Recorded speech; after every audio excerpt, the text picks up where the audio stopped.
How's it, guys? Welcome to the Reality Shift SA, and today we are with the phenomenal Thobeka Mkhize. She is in marketing at Unilever. She's the founder of Kule. She's also passionate about women and transformation, and I'm so grateful to have her on the Reality Shift today. I hope we can learn, we can engage, and we can grow from this conversation. And Thobeka, thank you so much for coming on to this show. Thank you for having me. Yes, I'm so excited. I know this is like the seventh take that we've had, but it's okay. We're finally here. So yeah, I would like to start off with an introduction to yourself, basically, where you're from, how you grew up, and can you just dive into that first? Cool. So Thobeka is a young lady from Pietermaritzburg. So Pietermaritzburg is the capital city, or city of choice, that's what they call it. And I'm from an area called Edendale. Basically, it's a semi-rural area, but we call it Eskomplazi, Kamazakele, basically. So I grew up in Maritzburg, born and bred. Come from a family of a lot of people, but I have 4 siblings, 2 brothers and 2 sisters. I grew up with my mom and my dad, and basically my upbringing, what's the question? Just about?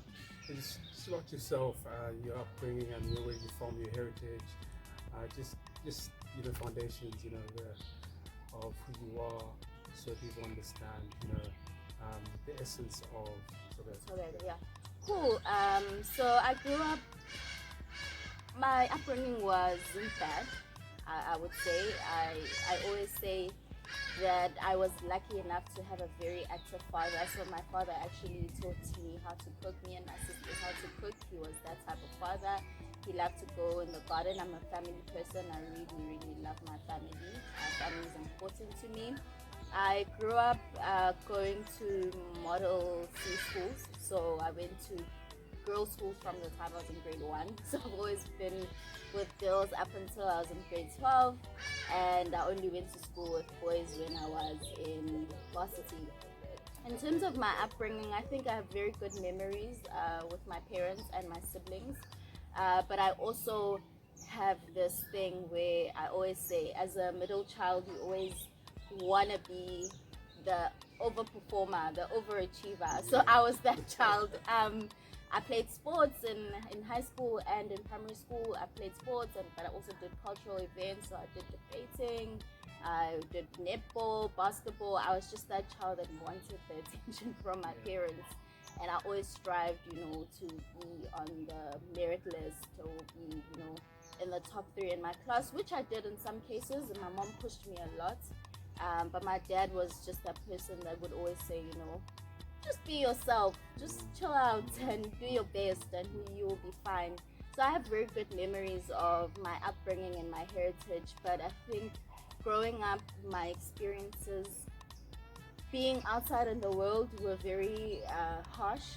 I put it that way, because when you grow up in a family where who you are and what you are is accepted, I'm a Zulu girl, we speak Zulu Kaya, and then here I am in the school and everyone around me is speaking English, even other black kids. I always say there are levels to blackness, because sometimes you say words and people will laugh, or what are you saying?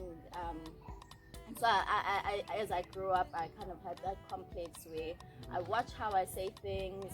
I speak in a certain way when I'm with different people, but then when I'm at home, but then when I'm also with relatives, it's like, oh, or so that's been my upbringing. Very relatable. Yeah. And so that was me in high school. And then after high school, I decided to go and open in America. Of course, I think for me that was the biggest wake-up call, when you actually have to go to varsity, when you realize actually my parents have been putting together the least that they had for me to get through school, and then there's big registrations and deciding what you want to study, and then it actually dawned on me, my parents can't afford to take me to university, even though they've done all these things for me. And so I I decided to go and OP in America, and that's how I saved money to be able to come back and register at WITS. So I OP'd for a year in America, in Philadelphia, then came back and I registered at WITS and I did my BCom degree for 4 years. That was also another experience in itself. And I think that's where a lot of the mental health issues came to light for me, because I felt alone in that space, and I felt like I'm in this different environment and would you like to expand? There's no one around that really understands. I know we had, a bit of a conversation just before we started the interview about, highlighting mental health and because of my own personal journey. And I think, as I said, it's a wonderful platform to just expose yourself to these struggles that we go through, so that other persons can relate and also understand and know that it's okay, that we all go through these things, and perhaps reach out. So would you like to expand upon that particular journey in your life, and what was it like to be Thobeka in that specific moment of time, and how all the struggles that you were going through? I think for me it starts with being a black child, because we can't move away from that. I would say being a black child, when you say I'm not feeling okay, if there's no reason for you not to feel okay, the people around you don't know why you're feeling the way you're feeling, and they think that you're being dramatic. So when you talk about being Thobeka in that space in my life, I felt like I didn't want to be around, and I felt like nobody would care if I wasn't around. But the people that were around me, so it's family and it's friends, think that you're just being dramatic. And look at you, you're at WITS University. No one in your family has been at a university. You're the first person. You've just come back from America. What's your problem? And for me, it's something that I stopped explaining, because I felt like no one understood. And I think we have this thing in the black community where we always say, yo, she's being dramatic. We have so much to be grateful for. Some people have it worse. Some people don't have their mom and dad, and they're not even in university. They didn't finish matric. They have to take care of their whole family.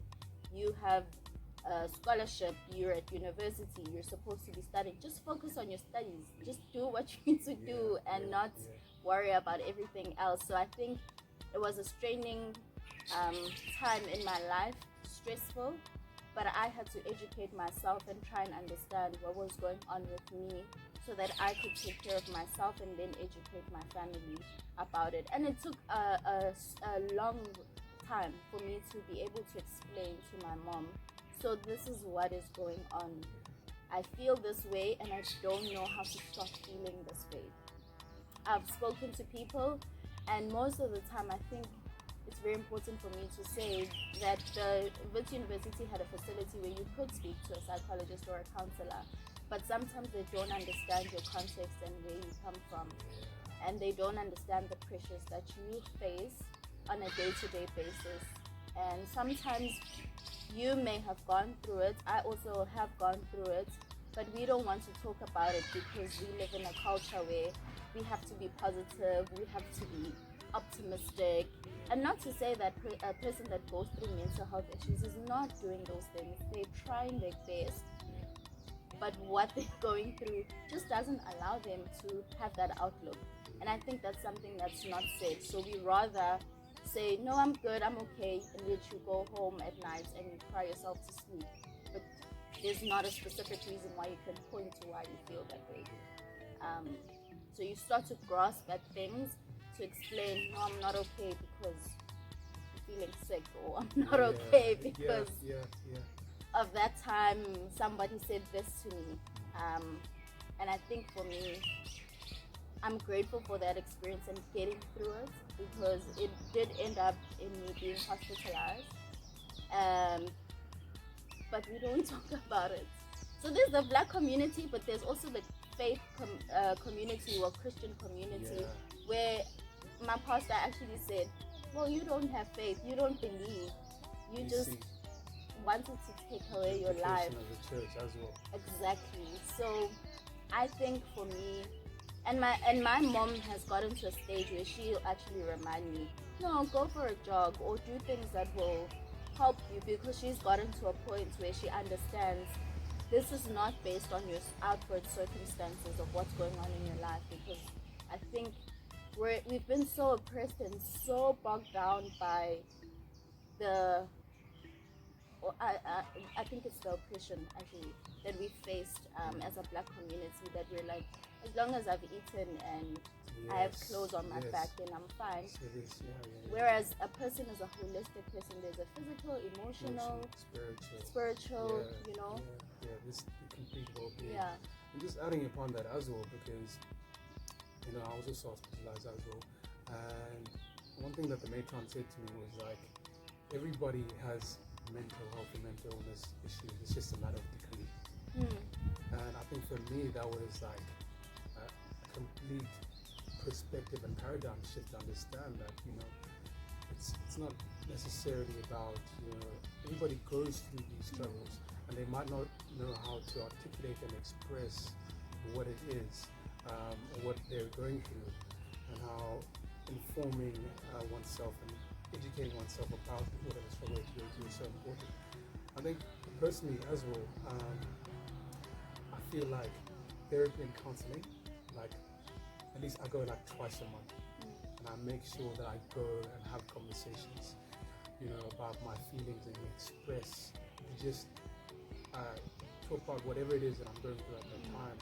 And I think now in today's society, as we are getting more information and we're able to internalize that, we're starting to, even though there's still a long way to go, but especially talking about the 95 babies, the 1989s, all of those, we're able to kind of accept that knowledge and find our way to incorporate our culture and heritage side with the information from the Western side, and merge it together to kind of like bring ourselves forward and form a complete holistic African child. So yeah, in that regard, I think that's basically how I see it. So yeah, thank you for sharing. I think a lot of people can relate to that. So I think you are the first person to actually dive into your personal. It's actually the first time. Yeah, so glad that you've actually spoken about it, and I really think there's so many people that can relate to this, and that's what I really want, and to actually let people know that you can grow from this, you can come out of this and move forward. Before I continue rambling on, let's just continue on about you. Let's talk a bit about being the founder of the organization, and what inspired that, and what it is that you're doing in that space. Cool. So Mhlengakula is actually my late father's name. It means nurture to grow. So Mhlenge is like nurturing something, and then Ukula is to grow. What inspired me to start the organizations, because my dad was a very close friend to me. So he was very close to me as a father and as a friend. We actually spoke 3 times a day. So he passed away 5 years ago, and that really knocked me as a person, because I never thought that it would happen so soon, but also because of the role that he played in my life. It's actually quite interesting, because his name means what he was to me, because he was such a nurturing person and such a supportive person, which I think is something so crucial for a person's life.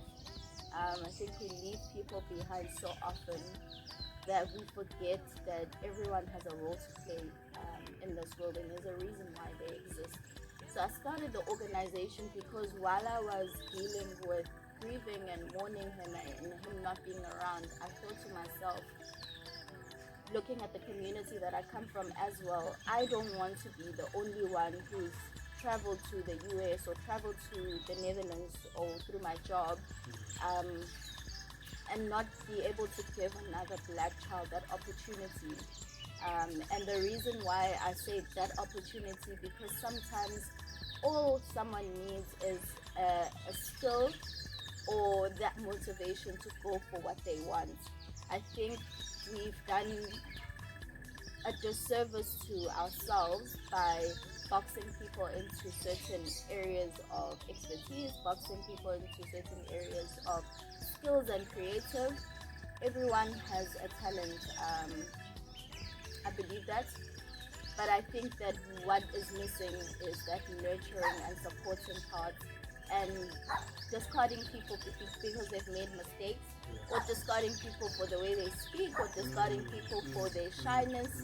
And that comes from somewhere. I always say, when I was younger, I remember at primary school, my friend said, "Oh, leave our group because you're bossy."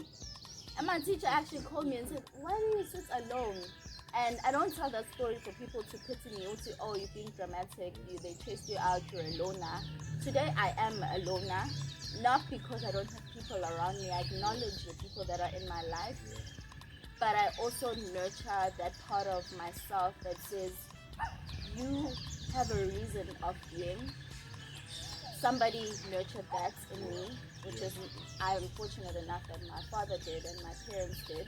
And so it's important for us to give that to someone else. I always say, we usually say, when I speak to my mentors about the experiences that I've gone through in corporate as a black girl, they usually say, "But why would you give someone the power to say something like that to you and hold that over you?"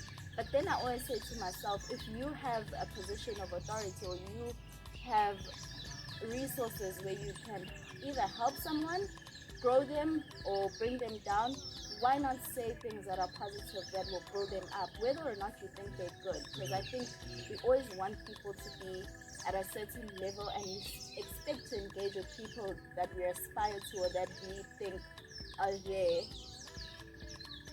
But we understand our power, but use our power in a,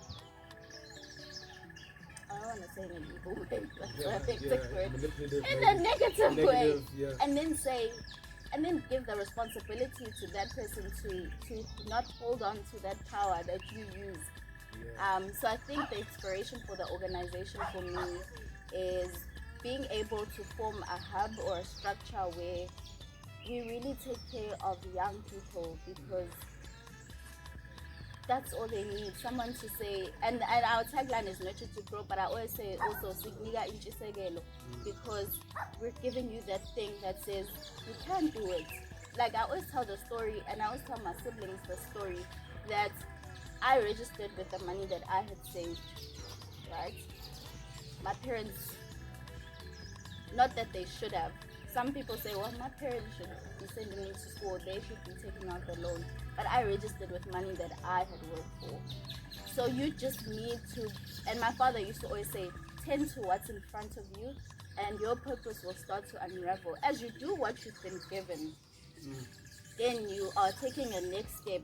It might not be now, it might not be in 5 years, but at the end of the day, as you take one step in front of the other, you say, okay, this is what I've done now this is what I'm going to do. Whether or not you make mistakes, you fall, or people don't think you're as great, because I think that's also a complex we have as young people, that we want to be great and we want to be recognized. Sometimes no one will recognize you, sometimes no one will clap their hands for you. As long as you know that extra step, waking up each day, is a seed that you're planting and watering. I think that's important. That's why we say Mhlenga Khule, because it's watering that little seed. The fact that you're alive and you wake up every day means that there's still something to be watered in you. Oh man, I really feel like there's a lot that we can do, and I feel like your organization is, I don't even know the words to put, like it's really going to make an impact because of your personal experiences, because of your journey, and you genuinely a person who's looking to help the black child, who's looking to help persons that identify with you, the persons that are come across and are challenging the constructs and the colonial constructs that have been put and forced upon us. So yeah, I'm just so in a way and grateful to have you and just talking about Thobeka Mkhize, and I'm really thankful for that. I also want to touch on your experience in marketing and Unilever. Could you also expand upon that? What has your experience being in marketing and being in Unilever and that paradigm? How has it been? I think my experience at Unilever has been amazing. It's been awesome. Marketing is a space that's very creative, it's out of the box, but I like the fact that it has the consumer at heart. So when we speak about speaking to a consumer or speak about branding, we're speaking about understanding the needs of the day-to-day person and what they're looking for and what they need and what they want and what they aspire to. So my experience at Unilever has been amazing. It's been an opportunity for me to grow. I've learned so much. They always say Unilever is the school of marketing. If you want to graduate from being a marketeer, you go to Unilever. So I've been very blessed to have an opportunity to start my career there. It's been 4 years, four years and 9 months. So at the end of this year, it's going to be 5 years, which has been amazing. So I've had the opportunity to work in different brands as well as different categories. So I've worked in foods. So actually, I started off in ice cream when I first started at Unilever. Yeah. It was quite a different experience for me because I was in an all-white team and I was the only black girl. That's actually my career. I always say started off very tough. Just not because of the work. I love the work and I love what I do even today. It's just the dynamics of being in corporate and the hierarchy and the politics and the levels. Yeah. So that was a hard experience for me coming into the business, and then I've moved on into working within the foods team. It was a very diverse team, so I enjoyed that because I felt included. I felt like I could bring Thobeka as she is. Yeah. And then I had the opportunity to go and work in sales as well as e-commerce, and then I also had an amazing opportunity to go to Rotterdam where I worked in the digital transformation team, and it was mainly in the e-commerce space. That was amazing. Very diverse team, and what I loved about being in Europe was that they weren't as hierarchical as the systems we have here in South Africa. Yeah. So every voice was heard and every opinion was wanted and needed. Yeah. So I felt like I was in my element in that space, and I learned a lot because actually the project I was working on on delivering gift sets for e-commerce, Amazon. So that was quite cool, and then came back into the business, still worked on e-commerce, and then I'm currently working with Aromat. I'm the brand lead on Aromat right now, which is a very loved brand. Very much so. It's been quite amazing and quite cool because each brand has their own personality. Yeah. So whenever I'm working on a different brand, for me that brings to life a different part of me, but also get to learn about the consumer and how they respond to that brand and how much they love their brand. And with Aromat, I think that's been the biggest thing because it is a young brand, it's a humorous brand. I've had so much fun in engaging. There's Comedy Club season 2 that we just launched now, and there's a lot going on in that space. So I'm really enjoying being in marketing and looking forward to see where the market goes in terms of e-commerce. What we've seen with COVID-19 is that a lot of people are shopping online. Yeah. So that's going to be quite interesting in even thinking about, the low-income consumer, how they're getting their products, because I always believe that it's e-commerce and, shopping online is not necessarily for those that have a lot of money. So it's going to be quite interesting to see where the market goes in that space to deliver to mass consumer who don't necessarily have a lot of money, but they also want the convenience that that topic of because this is basically what's happening in post the lockdown and COVID-19, living in COVID-19 regulations level 3. What do you think has been the change, and what do you think is needs to be done, in that space in terms of marketing and bringing e-commerce and the majority are low-income housing and low-income earning person together and really making it accessible for them to get the necessary products, to get the necessary things that they need in order to survive and move forward with their lives.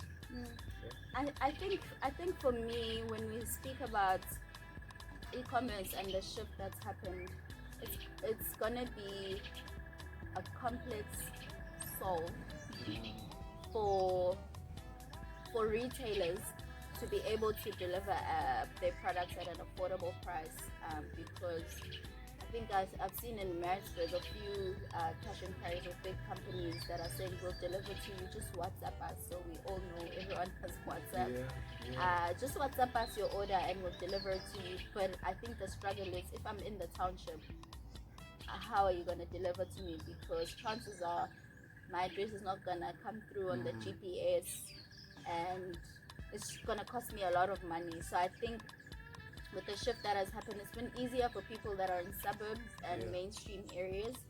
But for those that are still in the townships, who, first of all, for me, the biggest thing, which is what Mhlengakula did during lockdown, is that we were able to sponsor some families with food parcels, because they actually don't have the money to be even thinking about going to food groceries, which is the biggest disparity that we've seen with COVID-19, is that people are actually struggling to even put food on the table. So that for me, that would be the first thing. Like even today, it's month end, the lines at Postmates, people are going to line up for the 350. And what broke my heart the most, when we did our distributions for food parcels, we were able to support 36 families, which is not a lot. There were people that said they signed up at the municipality office in the area, but they hadn't received anything from March. So we're in August now. That's 5 months of no service from our beloved government that is supposed to support us. That's heartbreaking. So I think it's very important for business owners and retailers and those that are producing products to say, in as much as we can donate, it's not sustainable for us to donate forever, but how do we create products that are affordable, but also where we'll make it easier for people to get those products. That's why spazas are growing. But the spazas also have to put a margin on their products, because they're taking it from town and having to travel back to the township, and they also want to make their profits. So I think it's a complex solve, which I think young people can solve it. We can have the solutions. We just need the resources to put our minds behind that. Because as we aspire to be up there with the elites in the suburbs, we also need to go back to our communities and say, what can I do? Exactly. Build our own supermarkets, build our own products. I think I also did the other day a video on black privilege, to just shift the paradigm. And I was just highlighting the privilege us as South Africans, and very in South Africa, that we have.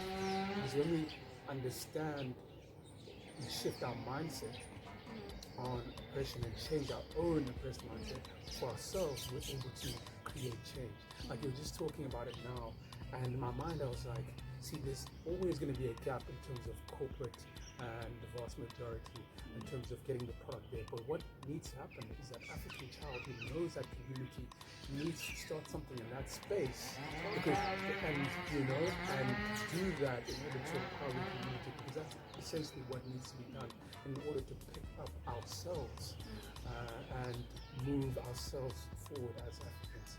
And so that's just pretty much what I have to say on my part. I think I also wanted to touch on, I know you've talked about it now, but you're talking about the transformation and women empowerment. Since it's Women's Month, can you touch on that? And most importantly, could you also touch on what does Women's Month mean to you? Women's Month means a lot to me. I think it's a reminder that We stand on the shoulders of women that have gone before us and have had the courage and bravery to fight for women's rights and to change the narrative of a woman.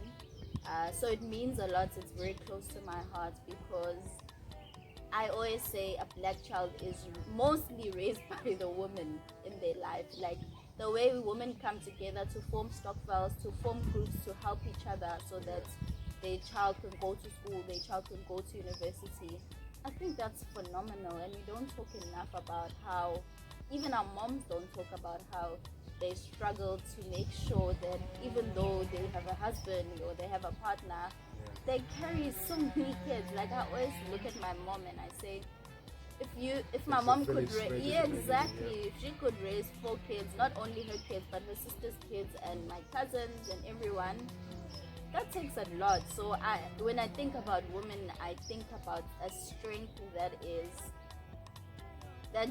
I don't think it should be idolized, because sometimes I think in Women's Month we like to do the master classes, we like to inspire, but I think it's important to take the women in our communities and emulate that in the workplace as well, because that's where we start to see the shift in being an entrepreneur. We always say corporate or being a business owner is a man's world. So as a woman, you have to change yourself. But I think that narrative has changed. So Women's Month means a lot because what a woman brings is the skills. So you can learn skills, you can learn how to do certain things and produce certain products or lead, but that nurturing and that fighting spirit to say no, it's fine, we can do it, and how to make a plan, I think is a special power that women have. So that's what Women's Month means to me, in terms of the women that have gone before us and the women that marched to the Union buildings in 1956. They started it off, so for us it's about picking up from there and saying, I'm not going to leave the woman next to me behind, not in a competition, because I think sometimes that's what happens, is that we pull each other down without realizing it, because we want to be in certain groups and certain cliques, but also we want a certain narrative. There's something that I've noticed recently, is that they always say you either need to be a career woman or you need to be a family woman. So already as women, we're saying if you about relationships and family, then those parts. And I'm not saying that's wrong. It's okay to be a career woman and focus solely on that and climbing the corporate ladder and being this phenomenal business woman. But it's also okay to be a family nurturer and a provider. You can be both, but I think breaking that patriarchal stereotype. But I think I think the narrative is saying that you have to pick. It's quite interesting that you say why not both, because I had an experience a few weeks ago. I was chatting to one of my male colleagues, and I think men don't realize it. He said to me, so when are you leaving the business? So you need to grow, right? You've been in the business for a while. Why don't you focus on having kids? And for me, it was like, okay, yeah. You know, and I didn't say anything offensive back to him, and I didn't take offense, but I said to myself, this is the narrative that we need to change for women. Yes, I can be a mom. Yes, I can be a wife. But it does not mean that I'm not growing in my career, and it does not mean that I don't deserve an opportunity to grow or be a leader in the business, which I think is what needs to shift when we talk about transformation in the workplace, but also as women with ourselves, that it's okay that you're not the only woman, because I think that narrative as well that says you're the first black woman to do this and so forth is not outdated, because it still happens in some spaces, but I'm inspired by women that said, regardless of what the narrative is or who's in that space, I'm going to go for it. And I think that's what transformation is for me. When women are able to speak up for themselves and have a voice that it asserts the power of a woman and showing up as a woman, not necessarily being nonchalant or I'm a woman but I speak like a man. Yeah. Wow. Because they always say, oh, you're too emotional, you're too sensitive. Whoa. I get that a lot, actually. Really? And I've gotten to a point. I actually had a manager who said to me the one time, actually, you must realize that that's your power. And I think you actually referred to it when you said you're going to have a round table with women, and you said the power of being authentic and what's the cost.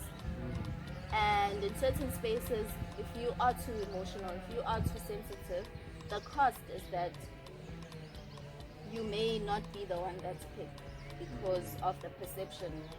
But to another woman or to someone else, being too sensitive and being too emotional could translate to she's very passionate about what she's doing.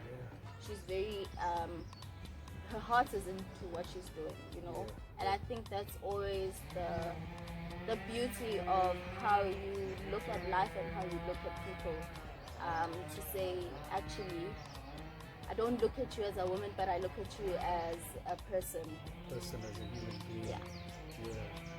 But not necessarily to take away the woman, or because there's also this thing of, but I'm not a woman. I'm a soul. I'm a human.